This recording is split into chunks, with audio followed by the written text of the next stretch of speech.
let's go.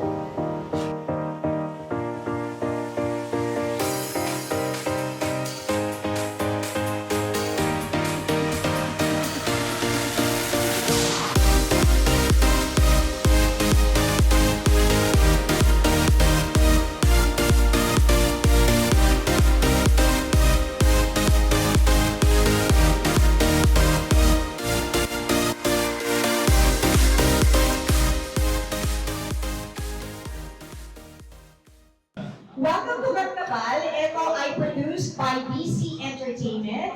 Ito po ang kanilang pangalawang pelikula na pinroduce. So, bongga rin ang clientele actually ng BC Entertainment. Kasama na po dyan ang Mary Kay. Okay? So, ang expertise nila, video production, fabrication, logistics, photography, on-ground events, concept design, and strategic marketing. And to know more about BC Entertainment and of course, yung ating reason kung bakit merong carnival ngayon, palakpakan naman ng malakas para sa bonggang CEO of BC Entertainment, Ma'am Karen Ordua. Ma'am Karen! Good afternoon! Medyo yung mic po natin ayaw mag-cooperate, pero ayan, baka po, dahil mas maganda kayo sa akin, dumire-diretso po yung Ma'am Karen, say hello po. Hello po. Hello po. Thank you for coming. Joel Saracho! Woo!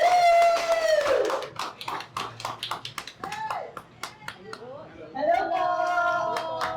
Ayan. Sir, have a seat. We have Mr. Ricky Davao! Yay! And Gina Amahar!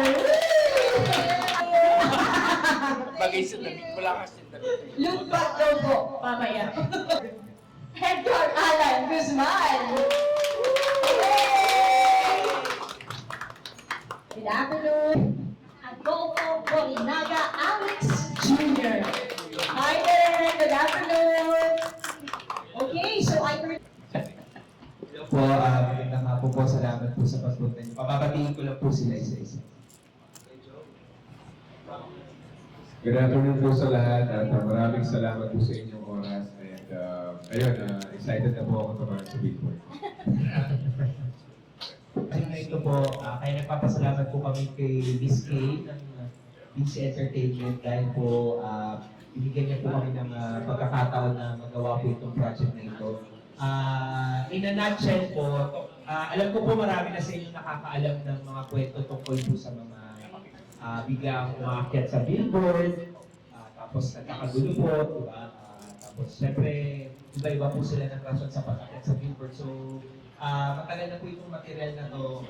Kaya lang nung minsan nagkwentuhan po kami ni EA kasi magkasama po kami ngayon sa isang series na ginagawa po namin sa GMA, yung Attorney Manchas kasama po si Joe. Napagkwentuhan po namin na tagal na po namin kasi, pero ang unang pelikula niya po, kasama namin siya, Immoral ata. Immoral kasama si Catherine Luna ng 2007. Bata ka pa rin. So, kakaiba lang po siguro dito sa pelikula to, isushoot po namin siya ng isang take. Yung tuhog, wala po putol. So, yung actual 1 hour and 45 minutes, we will shoot it ng walang hindi. Medyo challenging po, pero kaya po sila nandyan. Tutulungan po nila akong i-mount po yung pelikula. Kasi maganda lang rin po kasi na habang nag-a-attempt siya umakyat sa billboard, si EA, makikita niya rin po yung, kaya Carnival po yung title kasi parang iba-ibang points of view. Yung mga nanonood, reporter, yung mga kasama niya sa trabaho, wife niya. So parang doon iikot yung kwento. So parang totoo po kayong nanonood ng isang lalaking biglang umakyat sa billboard. So, si Kuya Joel po, ang role niya dito, siya po yung parang supervisor ni EA. Si EA po kasi dito, ang trabaho niya po ay nagkakabit sila ng mga billboards. So, si Kuya Joel po yung tatay yung supervisor niya, nakasama nila dun sa trabaho. Si Kuya Ricky naman po, ang role niya dito ay yung isang barangay captain dun sa area na pivotal po kasi may gagawin siya later on sa character ni EA. Si Direk Gina naman po will play a reporter na papasok lang sa trabaho pero na-stumble na yung sitwasyon na yan. Tapos po si Miss Jane po at meron lang siyang premiere yata mamaya sa Himalaya sa aming pictorial piece na kaya kasi hindi ko siya makadalo today. Siya naman po gaganap na mother ni EA. At syempre po si EA will play the role of Aloy, umakyat po sa billboard. Si Shaira naman po will have a special role as the wife. Yun po ang aming kwento. Yeah, kumita na po. Direk, good afternoon po. Direk AA at EA, di ba? Kaya, ang tanong ko lang, what you were saying earlier, am I correct, you have not yet shot or you have already shot? Hindi po. Not yet. We're going to shoot probably po within the month. I did one.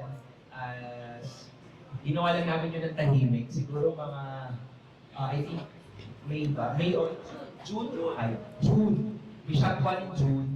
It's called Pila. Si Gina Pareno yung artista. We shot it one take also. It's about a woman na pumila lang siya sa PCSO because she's waiting for, na kailangan niya ng mag-apply because yung asawa niya may sakit. So parang doon, iba naman. Because for this one, it's more physical. So yung siguro yung sa tanong mo, yung pag-orchestrate ng lahat, yung pinakamahirap. But I think, having done several films in the past, parang naisip lang ako kung paano rin yung may ibang pwedeng magawa. And nung naalala ko yung concept na yun, so sabi ko parang maganda rin yun. But the physicality is very difficult because for one, you have to go up the billboard. Siyempre hindi na si EA yung aakyat kami din. Kami rin ng DOP kasi siyempre may mga shots na paplanong rin and all. Second is yung, siyempre yung kung paano i-rehearse because of course, mukhang madali siya sabihin because one take. Pero of course, we will have a rehearsal kung saan siyempre lahat kami will do it. Diba? So kaya maganda rin, kaya rin papasalamat din po ako rin sa mga artista kasama namin na lagi ko na rin sila nakakasama. So familiar na rin ako sa kanila. So alam ko na rin paano sila mag-work. So it's easier na magkakilala kami, diba? Tapos they know the material. So para pag minount namin siya together, para we are all on the same page. Kasi medyo mahirap siya talaga rin to. But yun yung masaya, of course, we continue challenge. Ano, ikaw naman, ano yung anticipate mo? Kasi of course, we know how versatile you are, pero parang sa mga ginawa mo before talagang, obviously, ibang-iba to. Ano yung kailanganin mong hukutin para ikaw tumalon? Sobrang kakaiba po at hanggang ngayon, I mean, hindi ko pa rin alam paano ko haharapin yung talagang takot ko kasi po may fear of heights po ako. So, takot talaga ako sa, malululain ako, takot ako sa matataas na pag nakapunta. Like kahit sa mall, escalator lang habang umakyat, so titingin na ako sa ground. Hindi ko kaya. Kahit sa Ferris wheel, pag nakatigil, nagwawala ako. So, nung nag-usap kami ni Direk Adol, sinabi niya, ito yung material. So, para sa akin, parang it's about time na gumawa ako talaga ng kakaiba, na masasabi kong kakaibang gagawin ko. So, buong tapong kong hinarapan, buong tapong sinabi ko kay Direk, sige Direk, I'm gonna face my fear. Diba? Yan naman ako mga bata, so naghahanap din ako ng kakaibang gusto kong gawin. So, ito na yung tamang project. Kaya sabi ko kay Direk, tara gawin natin. So, and then nakausap ko si Miss K, yung BC Entertainment Production. And then, walang pagdadalawang isip, tinanggap kami ni Miss K. And, ayun po, this is very challenging for me and I'm looking forward na ma-experience ko yun. Pero ngayon, kailangan ko munang i-ready yung sarili ko eh. Pumunta ako sa matataas na lugar. Sabi nga ni Direk Adot, dun sa Cloud9, sa Antipolo, sanayin ko na yung sarili ko. Pumunta ako sa mall, sa matataas. So, yun po yung dapat kong gawin, I think. At yun talaga yung dapat kong gawin. So, ayun, I'm excited. I'm excited kung ano rin yung magiging resulta ng pelikula na to. Kasi, napakagandang material. Ito, EA, make me nervous na ba? Hindi na siya nervous, pero takot talaga. Takot talaga. Pero ako na lang, siguro, ang mindset ko na lang talaga pagdating na rin sa shoot is, gusto ko to. Gusto ko yung ginagawa ko. And napakaganda ng material. Kaya, hindi talaga ako nagdalawang isip din. Sabi ko, direct na gawin natin. Sa ating dalawang director din, Ines, Ricky, gaano kayo ka-ready? Kasi ito parang teatro pala to, walang cut, no? Dire-diretso. So, gaano kayo ka-ready? Hindi pa kami ready. Hindi pa ako ready. Actually, pagdating dito, sabi ko nga kay Direk Adolf, tika muna, nagkarap tayong press media, anong sasabihin namin? Anong gagawin natin dito? Because kanina lang kami brief kung ano yung gagawin. Katulad ng pagkakwento niya ngayon, kinuwento niya sa amin earlier. And ako, ang masasabi ko lang, it's very challenging. Pero pag nagawa ng tama, pag nagawa ng maganda, if we're successful in doing this, wow, this is the director. And of course, it would be very challenging for EA. And you know, I'm just so glad na merong kabataan na merong ganung foresight, merong gustong gawin ng kakaiba. And I just want to thank them, thank Direk Adolf, thank Kate, na nakas kami dito. Kasi it's a challenge for me also. Sabi ko nga, mamememorize ko ba? Yung dialogue, tapos may timing pa, kasi mahirap eh. Lahat kung sa akin nagkamali, naku, uulitin lahat from the top. At kasi sa pagkakamali ko, nakakahiya yun, hindi ba? So, I think it's a combination of, you know, mind, body, and what else? Soul. No? Hindi. Ano sinasabi ni Lino dati? An actor should be Emotionally and No, kailangan we're prepared mind, physical, mentally, and emotionally. Yun. So we need to prepare for that. If yun yung sagot sa tanong mo, how do we prepare? We have to prepare mentally, physically, and emotionally.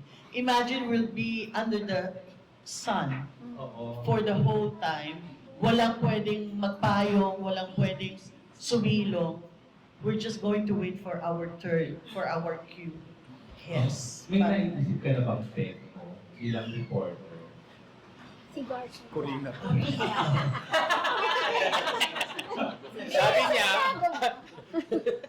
Sabi niya, hindi pa, mag-aaral pa tayo. Magtingin. Tingin. Hindi ko naman gusto maging caricature na kapag nakita nila ako, ay si ano yan, ay si ano yung ginagaya niya, ay si ganon. I don't want it to be that way naman. Kasi, sabi siya, kasi di ba, ako naman yung aarte, di ba? I just want it to be my original interpretation. Thank you, Senior. Yes. The barangay. My love team! Tapos, yun ang ay Ay, ipopromote lang namin. Monday for screening. August 30 na pala yun. Oo nga. Simple ka rin. Exciting itong project na to. Katulad sinabi ni Gina. Thankful kami kay Direk Adolf, kay Miss Kay, at kay EA for choosing us. And it's exciting kasi iba. May mukhang magme-memorize kami ng mahaba and at the same time may improvisation dahil it is a one shot, one take rule. Kailangan sana may precision pero kung hindi, pwede kami mag-improvise and hopefully yung magic of improvisation will work.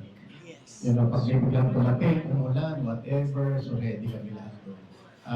Sabi nga niya, kanina pinupulong sa akin ni National Artist Joel Saracho na buti may experience tayo sa theater. Kasi you know, for 2 hours, you're in character. And sometimes, siyempre, kung di mo eksena, you're watching, but you're in character. Exactly. Pagka nandyan na yung camera, arte ka na, di ba? Or even before that, parang mahagip talaga yun. So, yun ang exciting dito. As may usapan lang na kung magkamali, magpoblo. Kasi once magkamali, may penalty daw. So, by the time matapos ito, ubos din ang sweldo natin. And speaking of, paano yan? Babayaran kayo daw ng per day? It's per project. Ano ba na? Joel, aren't you thankful na hindi mo kailangan makyat sa ano? Parang akin po siya. Akit dito sa billboard. Pero ni EA meron din akong fear of heights. So, actually habang tumatagal yung kwentuhan, mas kinakabahan. Oo.